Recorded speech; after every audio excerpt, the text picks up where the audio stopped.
disampaikan oleh Bapak Kepala Sekolah yang terhormat Bapak Wawan Warsa SPD Mak. Waktu dan tempat saya silakan. Assalamualaikum warahmatullahi wabarakatuh. Waalaikumsalam warahmatullahi wabarakatuh. Alhamdulillah wa syukurillah wala haula wala quwata illa billah. Puji dan syukur kita panjatkan kepada Allah Subhanahu wa taala. Hari ini kita bisa bersama-sama berkumpul dalam kegiatan mengidentifikasi aset Sekolah SMP Negeri 1 Jawilan. Sholawat dan salam semoga selalu kita limpah curahkan kepada junjungan kita Nabi akhir zaman Habibana wa Nabiyana Muhammad sallallahu alaihi wasallam. Yang terhormat bahwa Ketua Komite SMP Negeri 1 Jawilan, yang terhormat tokoh masyarakat, perwakilan orang tua, dan tak lupa rekan-rekan guru SMP Negeri 1 Jawilan yang hadir pada kegiatan ini. Mengingat pentingnya kemajuan suatu sekolah itu tidak terlepas daripada beberapa unsur. Salah satu di antaranya adalah aset sekolah. Perlu saya kemukakan juga bahwa beberapa aset sekolah yang ada di SMP Negeri 1 Jawilan yang mendukung terhadap kemajuan pendidikan yang ada di SMP Negeri 1 Jawilan itu ada beberapa hal. Di antaranya yang pertama adalah sumber daya manusia. Itu saja pembukaannya. Mudah-mudahan ini nanti akan lebih lebar, panjang lebarnya oleh narasumber. Terima kasih. Mohon maaf apabila ada kata-kata yang kurang berkenan. Billahi taufiq wal hidayah.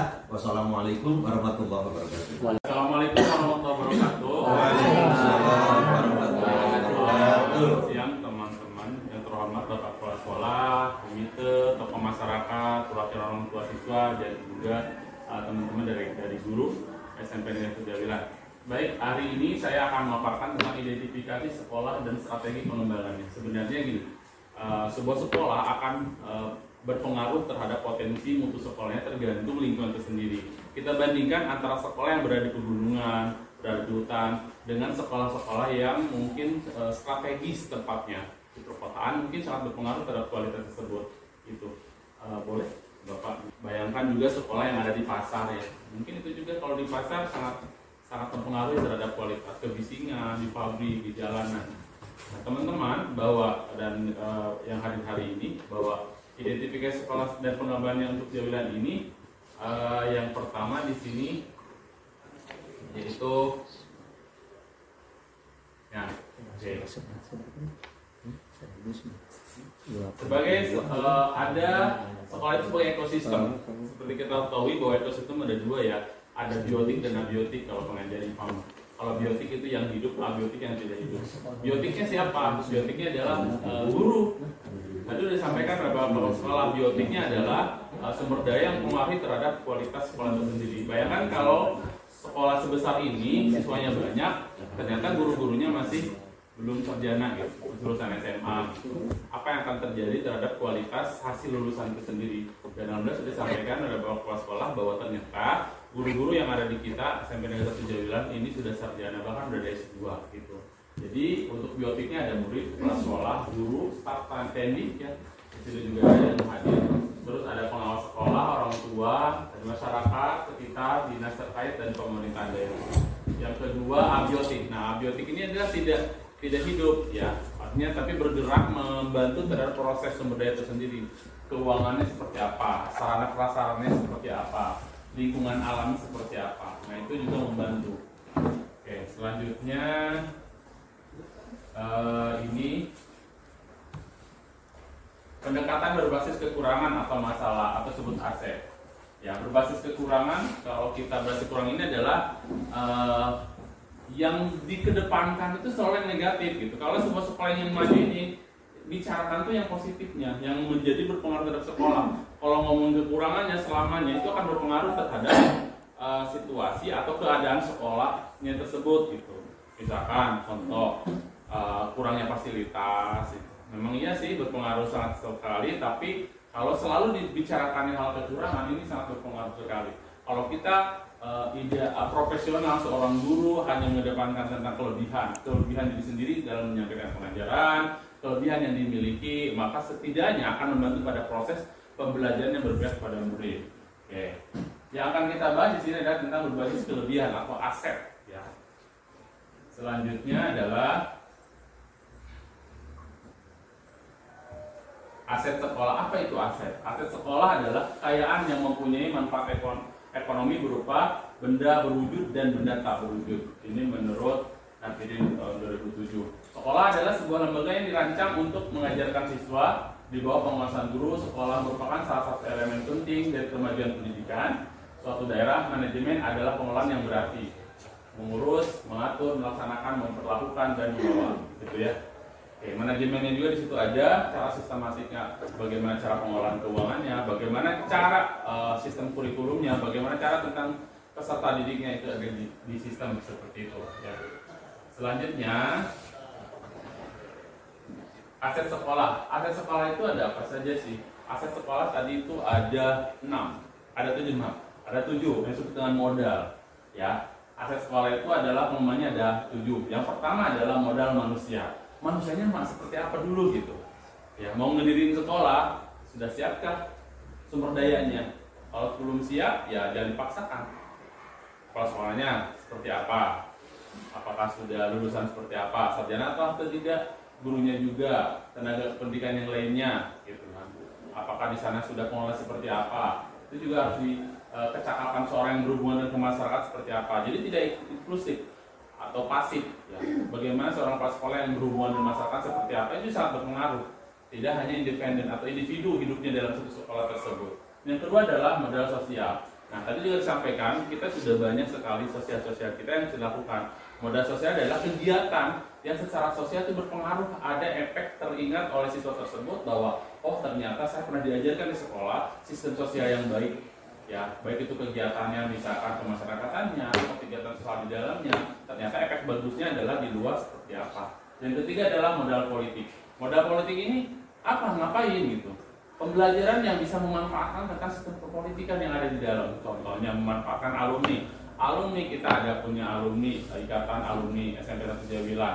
Pemanfaatannya misalkan ada anggota dewan, kita manfaatkan untuk pelatihan LDK, LDKS ya, atau kegiatan kepramukaan, organisasi apa, itu juga kita bisa manfaatkan. Jadi ada aktivitas semua yang berhubungan dengan pembelajaran yang dilakukan. Kebetulan kita juga sudah masuk ke angkatan 41. Tadi juga disampaikan, ketua KPU juga alumni dari sini.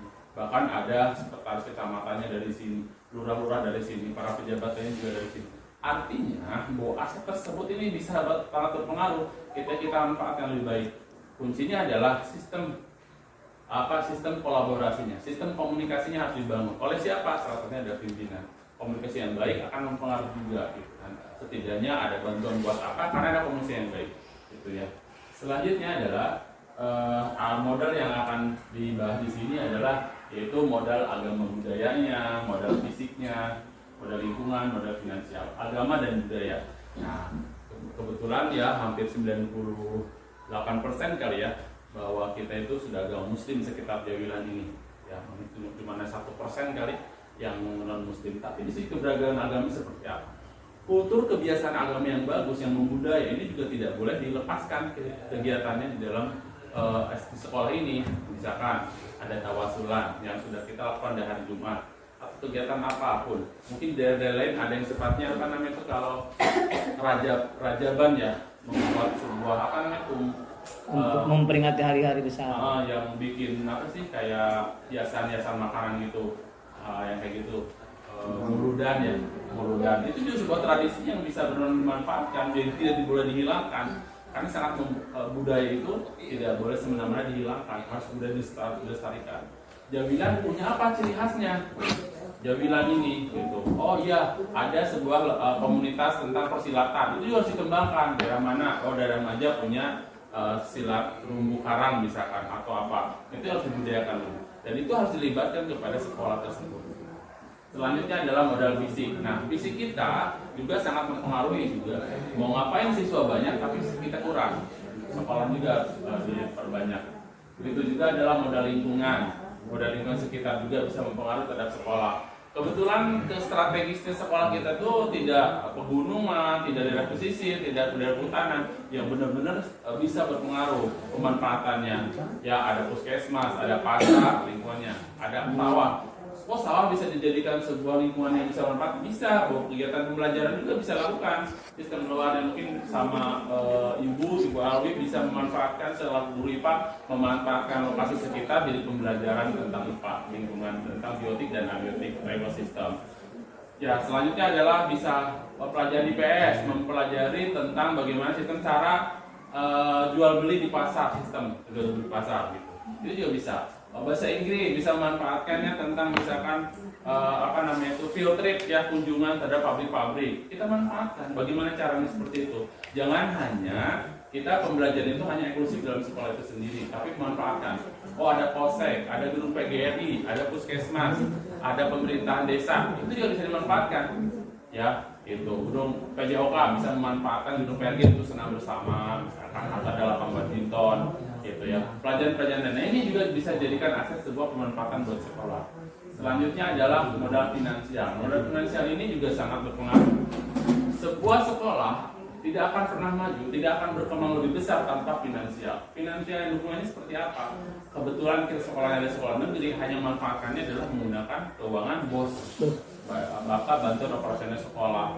Apa selain dari itu bisa dimanfaatkan? Bisa. Cara seperti apa? Misalkan ada sukarelawan infak yang bisa kita kelilingkan untuk apa? Kegiatan untuk anak-anak juga, gitu, yang sakit, yang meninggal, itu bisa kita lakukan. Atau misalkan ada satu pelajaran yang merupakan tentang pengolahan limbah menjadikan bisa dijual kembali, seperti itu. Nah ini adalah ada 7 modal yang sangat berpengaruh terhadap sekolah. Assalamualaikum warahmatullahi wabarakatuh. Waalaikumsalam warahmatullahi wabarakatuh. Selamat siang anak-anak semuanya. Ya. Terima kasih ya. Hari ini kita akan membahas tentang identifikasi aset sekolah. Apa itu aset sekolah? Kelebihan atau yang ada di sekolah yang berpengaruh terhadap kalian dalam pembelajaran. Jadi identifikasi ini kita akan menggali apa saja yang kita miliki. Yang pertama siswanya, manusianya. Ada siswanya yang macam-macam ya, latar belakangnya. Ada yang rumahnya di sawah, ada rumahnya di kebun, ada dan lain sebagainya macamnya. Yang kedua secara sosialnya, yang ketiga fisiknya, dan semuanya itu adalah kebermanfaatan buat kegiatan sekolah kalian. Kita akan satu-satu lebih mengetahui perbedaan. Dan insya Allah mudah-mudahan dengan kita mengidentifikasi satu-satu ini dapat ada kebermanfaatan buat kalian dalam sistem pembelajaran, secara sosialnya, fisiknya, lingkungannya. Oke ya, terima kasih sekali lagi. Langsung saja kita akan identifikasi satu persatu. Terima kasih perwakilan dari kelas 7 dan kelas